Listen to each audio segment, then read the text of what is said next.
my egg toast. Egg toast. So yummy.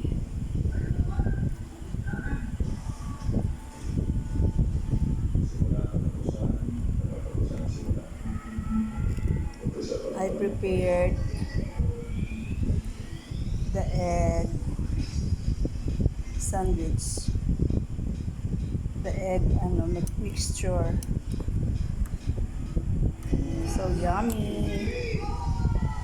Yan. Nilagay ko dyan.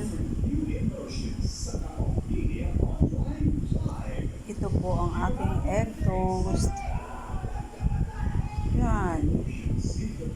Happy tummy na naman ang mga babies ko kahit malalaki na sila.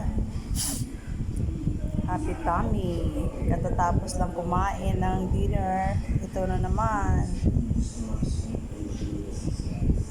Kain tayo guys. Mga moms, mga Maricoy, Parikoy, kain tayo. My own version of egg toast. Oh, so yummy. And look at the presentation. O, diba? Ah, wow.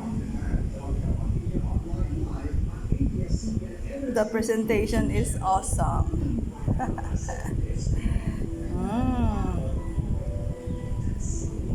Wow. The delicious egg toast prepared by yours truly.